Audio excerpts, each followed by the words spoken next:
Now I get to see it. Hang on, there's something here. Okay. And such a beautiful Sangha. Just everyone I've met has been so kind. And can you hear me now? Oh, okay. Everyone's been so kind and lovely. And um, I just thank you for welcoming me here. Uh,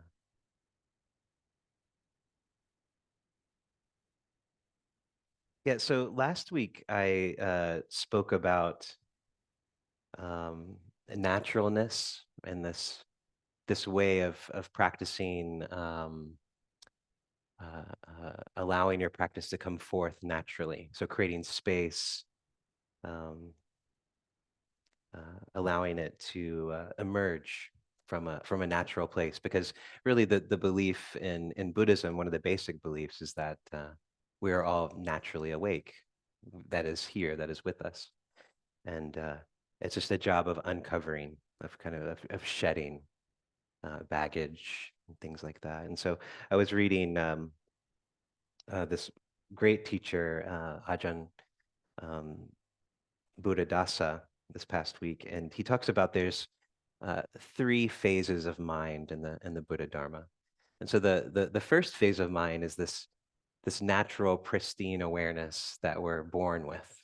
You know, we come out of the womb and we're born, and our mind is completely pristine, crystal clear.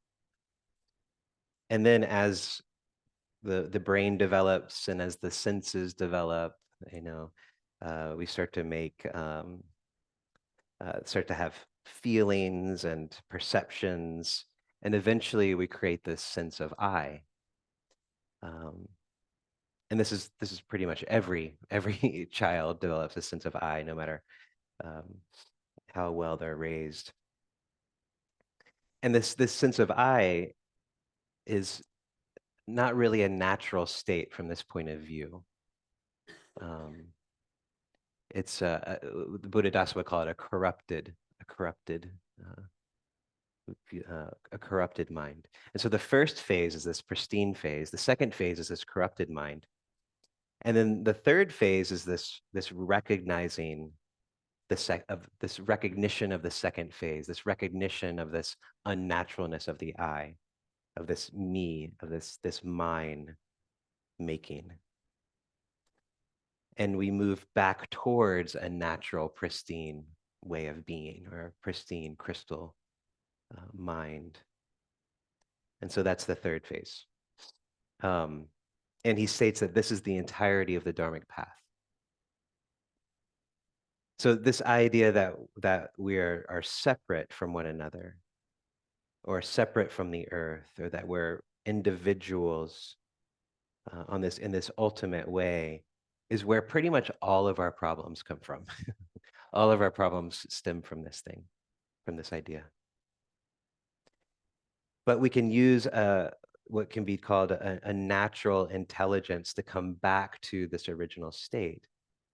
But what we've gained through that second phase is wisdom, lots of wisdom. And so in this third phase, we can begin to bring and teach others, bring others into the Dharma, which is a really beautiful thing to do. And this unity, this natural um, interdependence is fundamental to the universe. This interconnection. And so Buddhism gives us several skillful means to support us to realize this natural state and move beyond delusion, or beyond this corrupted state or this deluded state. I don't really like the word corruption. I keep saying it, but it kind of it starts to sound like sin or something like that. But it's not. It's a more a natural thing that just happens from just being in the world. And one of these skillful means that has been used since the time of the Buddha is what we call taking refuge, or going towards refuge. And so tonight, that's what I'll be talking about, is the what we call in Buddhism the triple jewel, which is the Buddha, the Dharma, and the Sangha. And it's a central teaching because it points us toward this natural way of being. Yeah, a natural way of being in the world. And in some traditions, specifically in the Mahayana traditions, it's taken very seriously. So there's ceremonies around it where you come up and you take refuge in the Buddha, the Dharma, and the Sangha, and you're given a different name and different things like that. And the Theravada, it's less formal. It's more just sort of in the practice, and the formality is left to the monastic. So they'll take refuge in the Buddha, the Dharma, and the Sangha, and then they live the life of a monastic. But I find it a really good practice to do this uh, often. I do it, every day or multiple times a day. And I'll get into what those mean in a minute. But when we think of refuge in kind of a conventional sense, it's a pretty common word, though it's not used in maybe the same way that it's used in Buddhism. And so we may think of refuge from shelter or from the rain, um, or refuge as a shelter, or we may think of refugees. But when we think of refugees, we associate them with running away from something, whether it be a corrupt government or um, you know, for economic resources or things like this. So not really running towards, but running away. And in fact, Chogyam Trungpa is kind of interesting.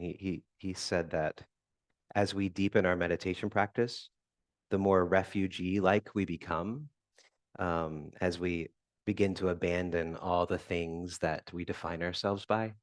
And so as we stop associating with all of the materiality of the world, we begin to become refugees from the world, which is kind of a interesting uh, sub point that I like to say. But I like to think of refuge in a conventional sense as a place where we can rest our heart, where we can let go, um, where we can finally exhale,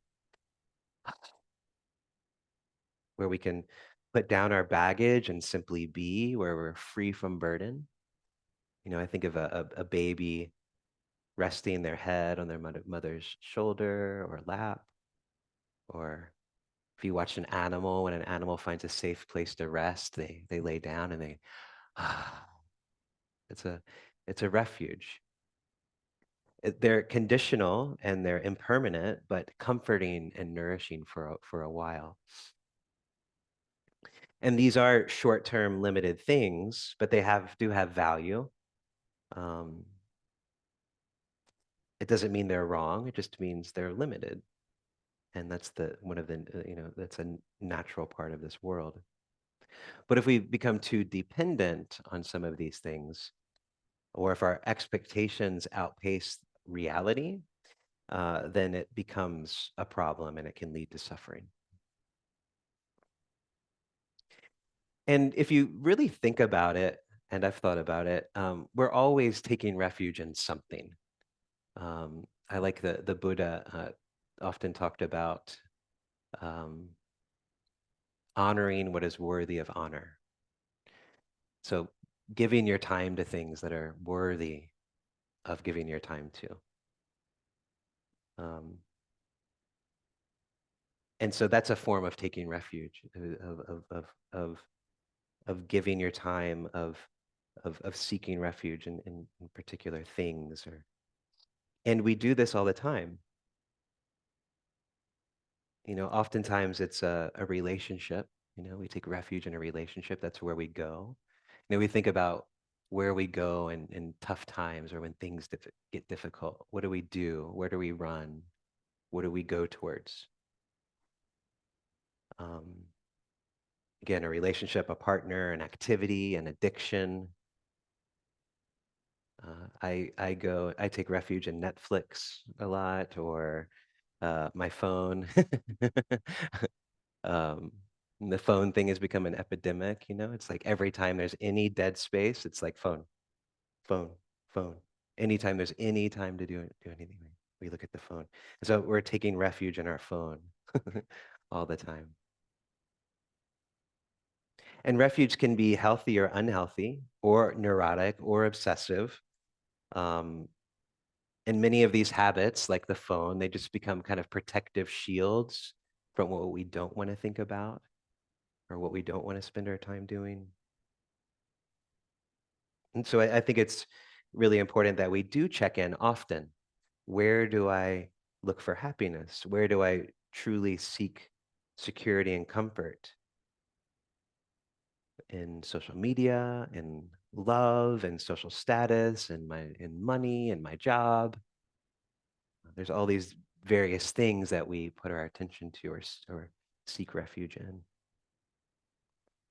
And all of these things, not that any of these singled out are bad or evil or not good, they all have one thing in common, and that is that they're impermanent, that they're conditional.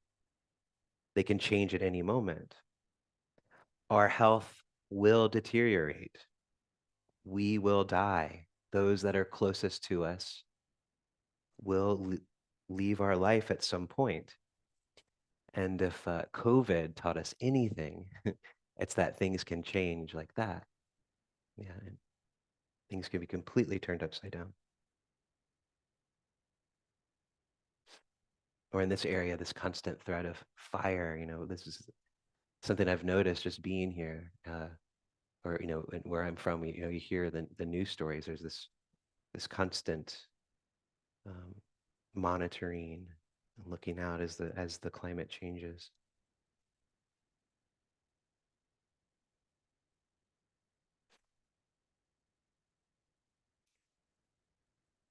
And this isn't necessarily our fault if we seek refuge in these things. It's really in things that aren't permanent. It's really a result of being a human being in a world that's very capitalistic. One of uh, the hallmarks of a capitalist society, and I'm not trying to make an argument here, an economic argument, because I don't know a whole lot about economics. But one of the things I've noticed is that um, it's very beneficial to convince other people that they don't have enough, is that they're never good enough. It's really good business to do that.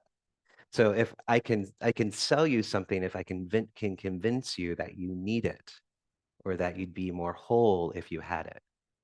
And so this sense of lack is built into a lot of our systems. And so a lot of our thinking that we have isn't even our own. It's society's thinking. It's it's thinking that comes from somewhere else. If we had the same body, the same conditioning, and we lived 100 years ago, our society, we'd have different thoughts because we'd be in a different society. Or if we were raised in another culture. And so a lot of our thoughts are just coming from these really deep um, cultural, societal beliefs.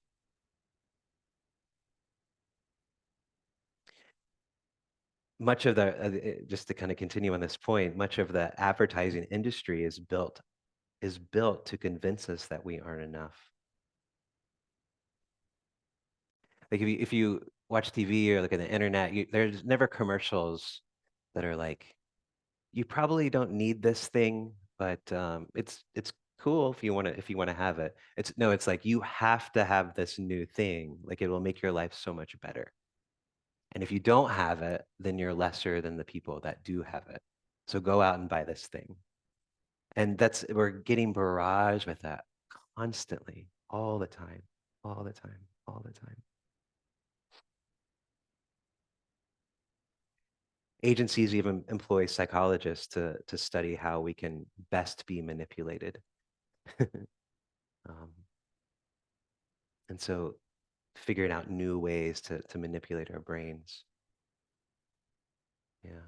And so this is like a perpetual, one of the definitions of dukkha, suffering, is non-satisfaction, unsatisfactoriness, never being satisfied. It's like always feeling lack. And so in many ways, this is it's a perpetuation of dukkha. It's like this dukkha machine that's convincing you that you're not enough. And our minds can actually begin to mimic this a lot with our judgments against ourselves or against other people. You know, how we require others to be something different than what they actually are. Yeah. You know, we do it to ourselves. You know, I'm not good enough. Never have enough. You know, if only I had this thing, then I could do this. We're always doing this. And this attitude can even leak into our Dharma spaces. And I've noticed that as well.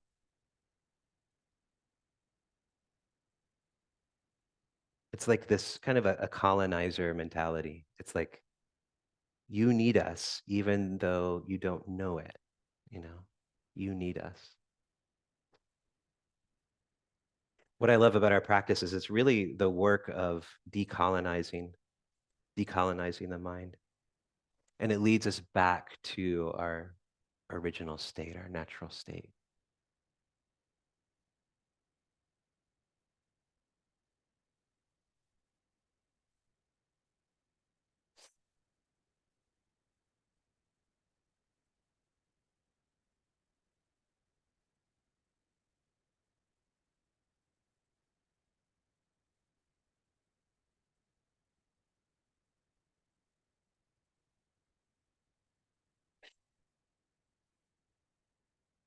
And so, because of this kind of relentless belief in our insufficiency, when the dukkha is really strong, we're constantly trying to concretize things, concretize experience.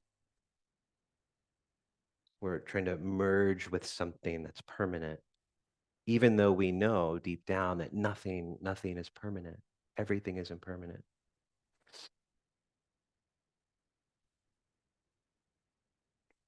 I love this Ajahn Chah quote. It's one of my favorites. It says, if we seek certainty in that which is uncertain, we are bound to suffer. We are bound to suffer.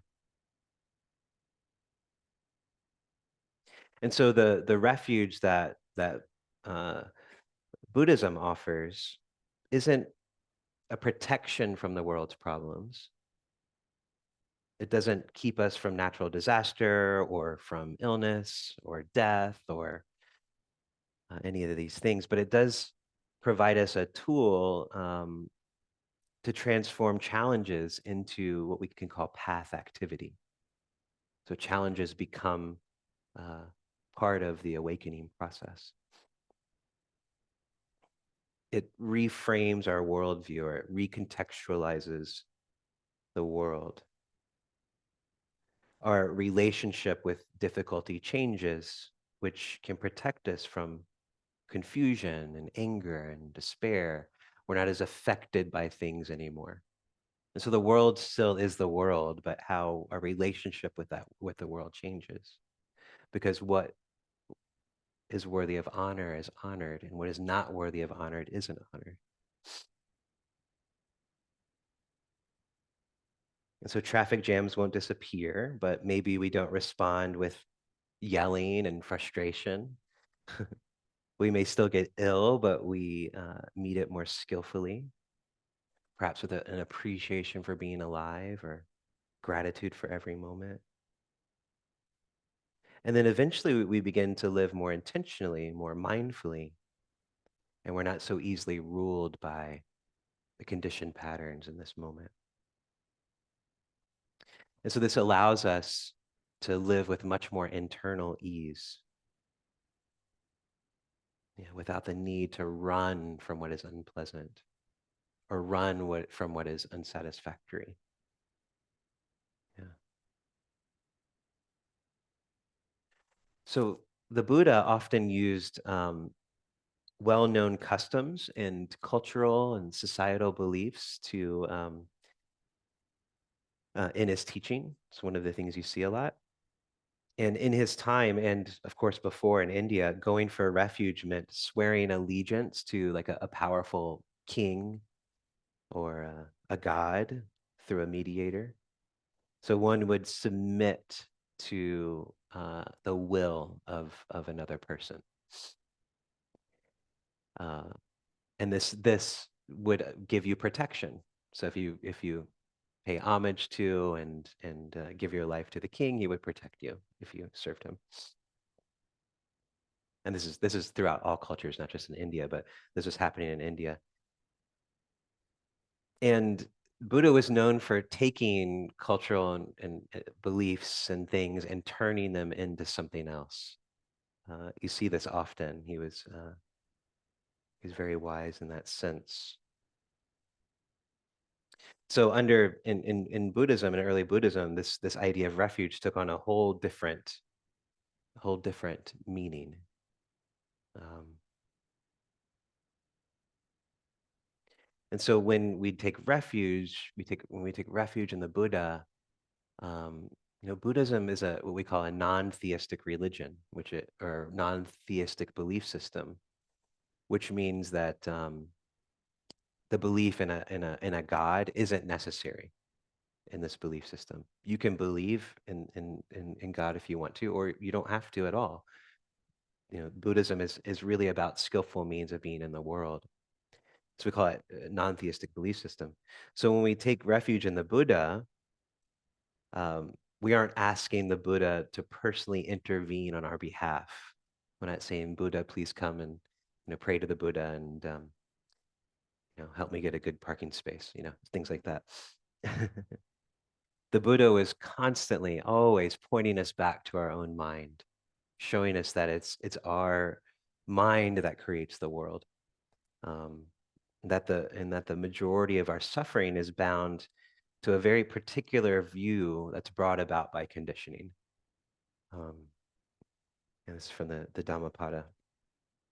It says, the mind is the basis for everything. Everything is created by my mind and is ruled by my mind. When I speak or act with negative thoughts, suffering follows me, as the wheel of the cart follows the hoof of the ox. The mind is the basis for everything. Everything is created by my mind and is ruled by my mind. When I speak or act with a clear awareness, happiness stays with me. Like my own shadow, it is unshakable. So it's really all about this recontextualization, this reframing of what we see and experience. Because the mind can be so tricky, it's insidious, it's constantly finding new ways to kind of get us. And so we can see refuge when we take refuge in two different ways. Like we can think of an external refuge or and also an internal refuge. And when we take refuge externally, it creates a model that informs the internal refuge. I'll explain that a little bit further. And so the external refuge, it provides for us a practice path, an ethical framework, so that we can begin to identify the qualities in the mind that lead to suffering and that which leads to release.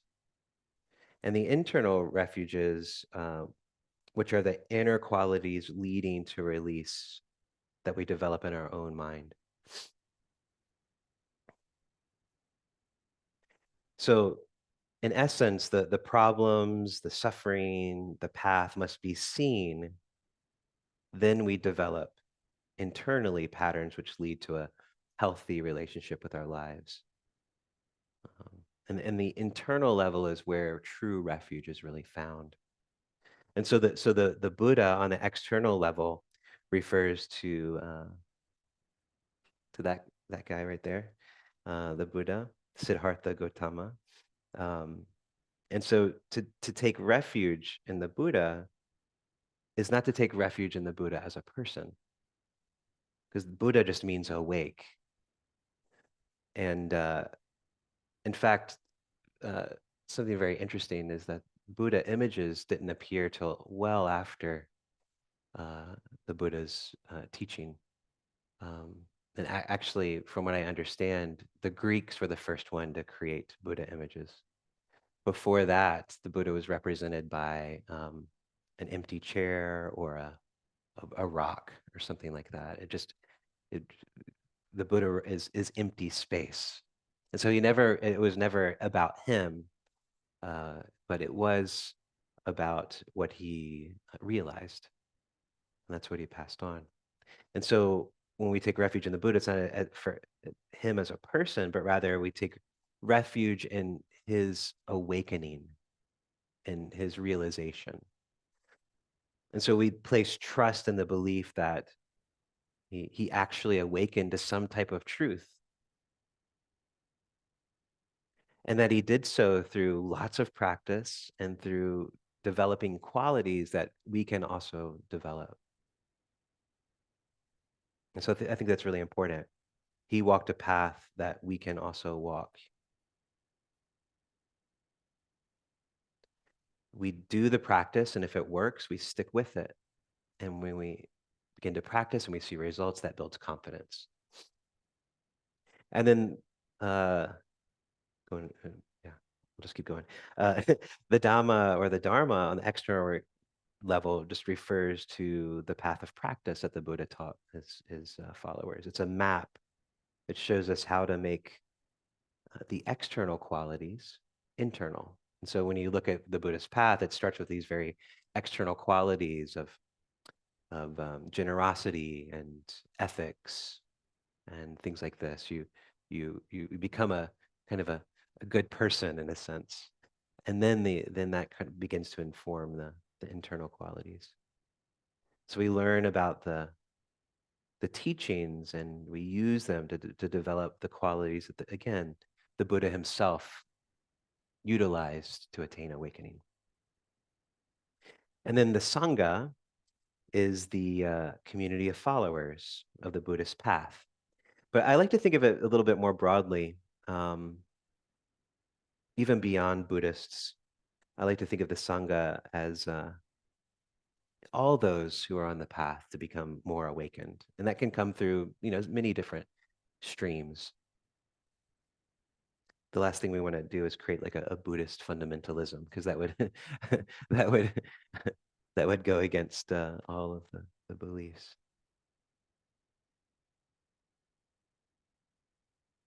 And the Sangha is really valuable, and you have a really beautiful one here because I think the Sangha is really where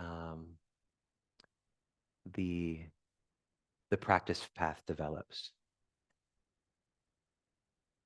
because you have to deal with other people. I think that's the hardest part. Whenever I hear um, there's all kind, stories of people who go into monasticism and they think it's going to be this like blissful life. They're gonna one of my teachers, Tanisra, talks about this. Like, you know, you're gonna go into this life and you're just gonna practice. You're all gonna be together, and it's gonna be this wonderful thing.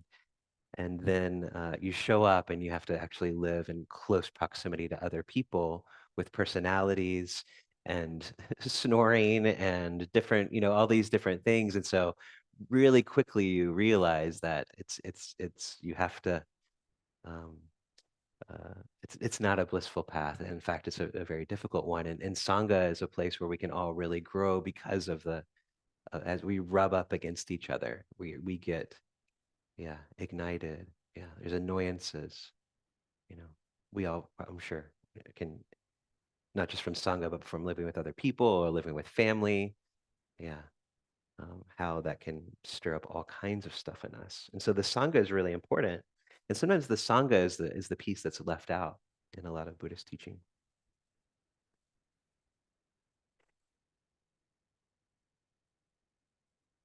And so there's a power in practicing together and having community and having the support of the Sangha. And a community practicing together has real power. And we can take refuge in knowing that we are working toward a similar goal, building healthy relationships and spaces and places where we can talk freely and honestly, where we aren't judged, but we can grow. And we're united in this love of the Dharma, of the world, or of improving, or an awakening. And so that's Sangha.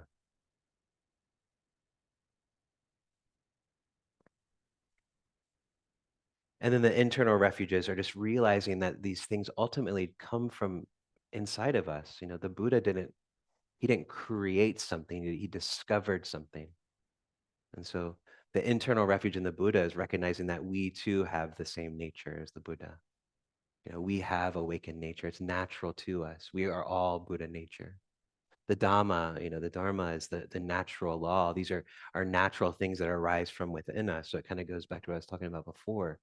We nurture our own awakening. We nurture our own natural awareness. It's an internal thing. It comes from within us because it has to. It can't come from somebody else. Eventually, teacher, you can rely on a teacher for so long, but eventually the teacher has to let you go because you have to do this on your own. Every one of us has an individual path. And we can support that in Sangha. And then the internal path of the Sangha is this recognition that we're not separate, that my choices affect your choices, your choices affect mine, that we live in communities, not just the human community, but the earth community. Everything affects everything else. And this comes from within us. There's this knowledge within us that this is true. It rings true. Yeah. I really love what I was going to close with this, but the Thich Nhat Hanh, uh, he said, the future Buddha is the Sangha. I think that's a really beautiful thing. And when the future Buddha in the sutras is named Maitreya Buddha, and Maitreya, there's two words. So Maitri, which means is the same word as metta. So Maitri is loving kindness or love, and then the other part is supported by love, supported by loving kindness. And when you put that together with Sangha, that's really what Sangha is here to do. The future Buddha is the Sangha. The future Buddha is the supportive community. The future Buddha is unconditional loving kindness. Yeah. And when you think about the four immeasurables, the four immeasurables meet suffering, or the loving kindness meets suffering, and it becomes compassion. Loving kindness meets beauty, and it becomes joy. Loving kindness meets sort of the, the constant fluctuations in the world, the ups and the downs. Loving kindness meets that, and it becomes equanimity. And so that's what Sangha is all about. Yeah, it's to meet each other where we are and support each other where we are. And so the future Buddha is the Sangha, and the Sangha is loving kindness. Yeah.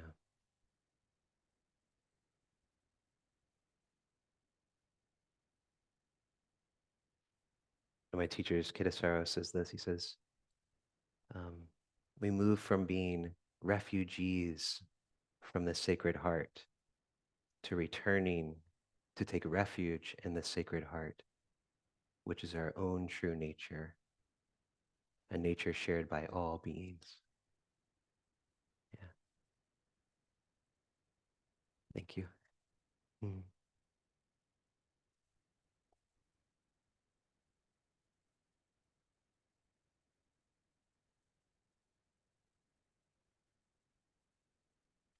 I went a little long, so questions still? Yeah. All right, so we'll do some Q&As. If you have some Q's, I'll try to give some A's. We'll start with the in-person audience. If anyone has a question, you can raise your hand and just state your name and then the question. No one in here. Anyone on the virtual audience have a question or comment? Jennifer, go ahead and unmute yourself. and then give us your question.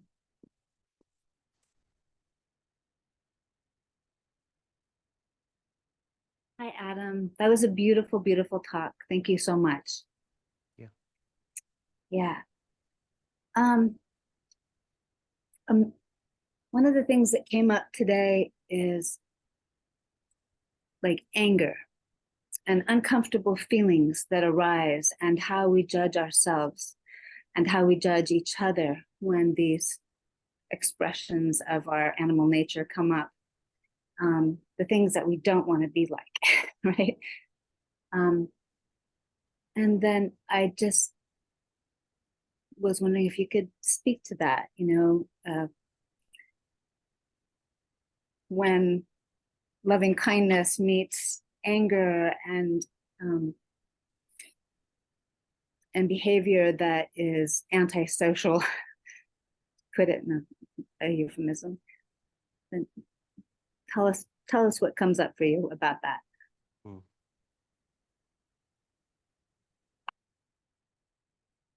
Thank you.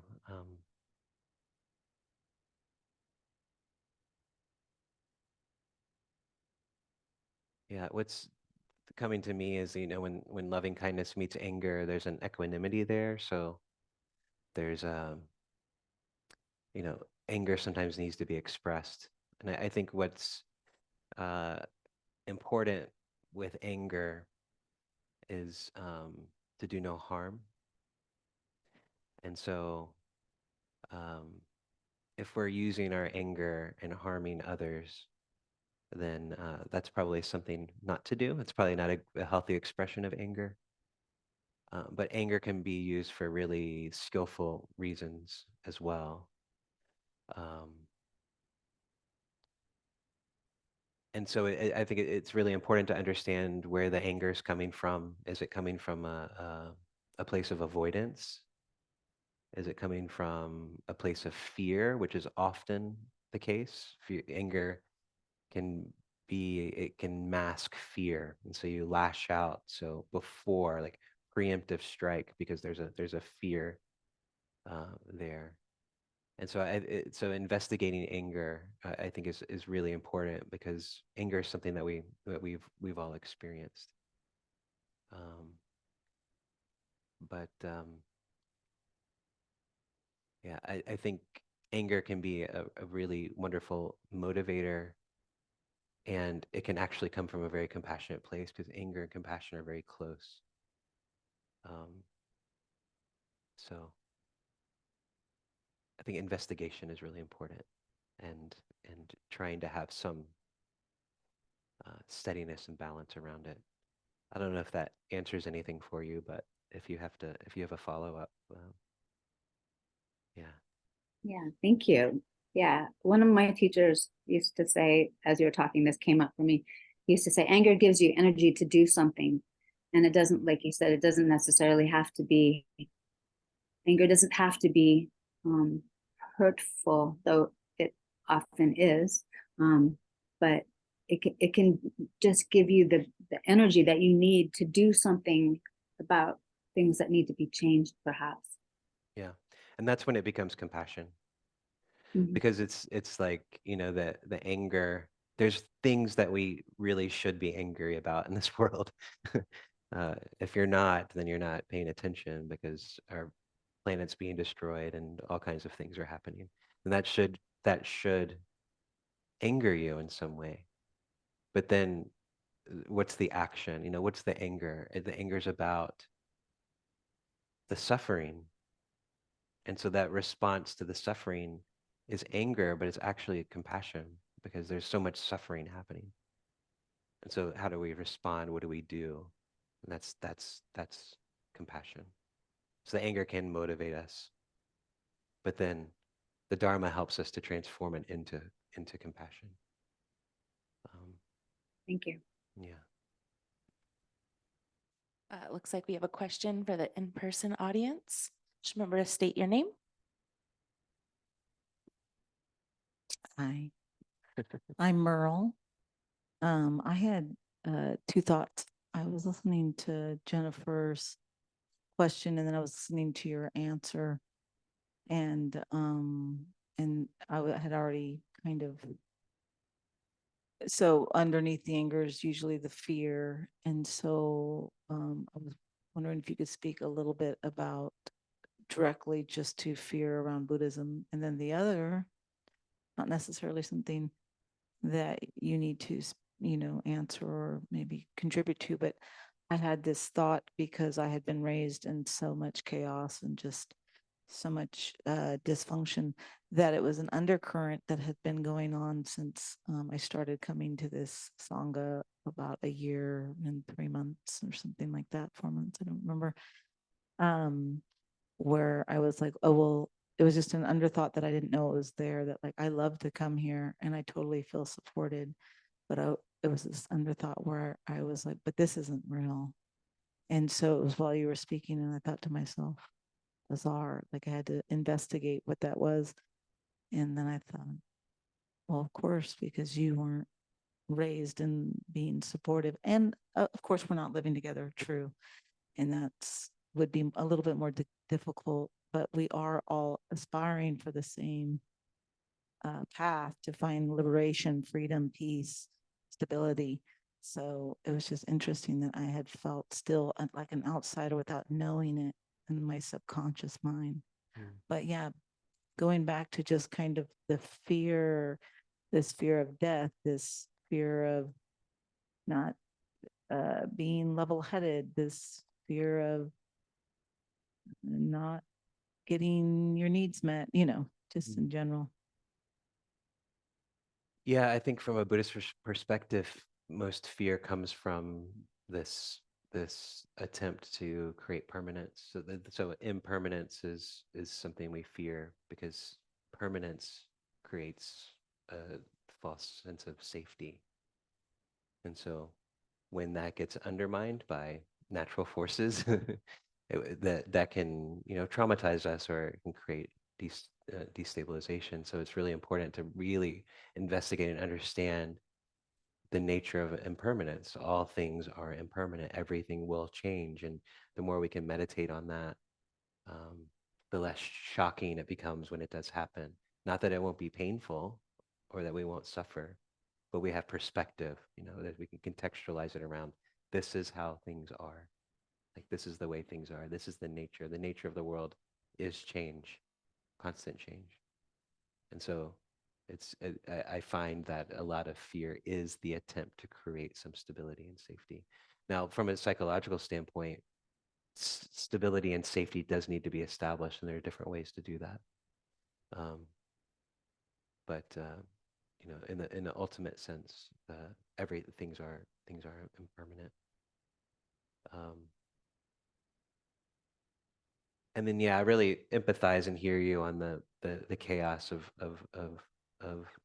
being raised in chaos, because I was as well. And so my natural inclination was to move away from people, because relationship to me was a big pain point.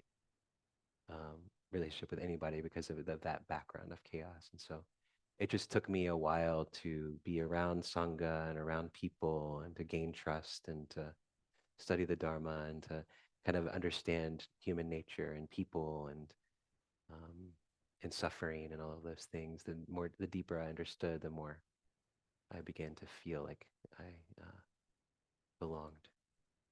Yeah. Just briefly on that, I do feel, very supportive. That's why I keep coming as much as I can. It's been about almost 2 years since I've been in an intimate, relationship with a partner, and I do feel very detoured by that, but that's okay. Thank you so much. I think we're all feel detoured by intimate relationships.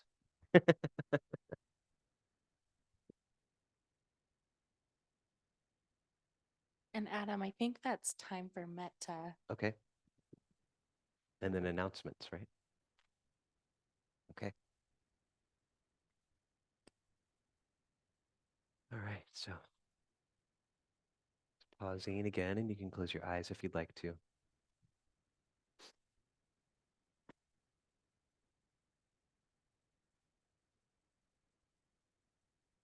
And remember, the space that we began to feel into in the beginning in all directions in this body.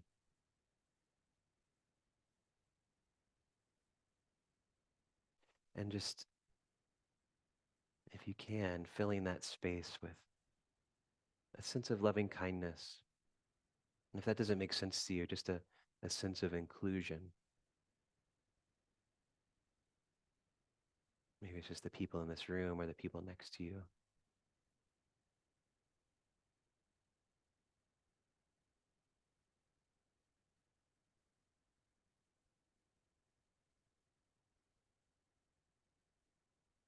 In this room, the Sangha, and even all of the, the beings we can't see in the rafters and in the walls, the unseen beings, including all of them.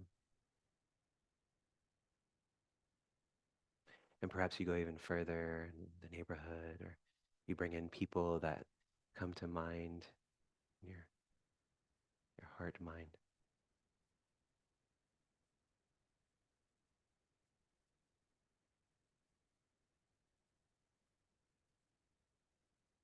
And we can just say to ourselves, may all beings have the opportunity to awaken.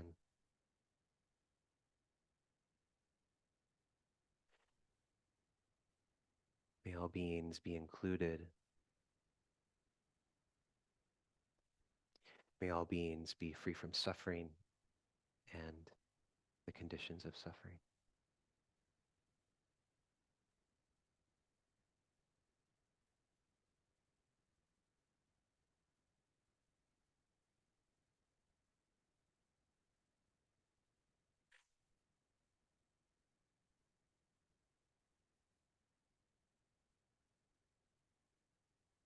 Thank you all so much.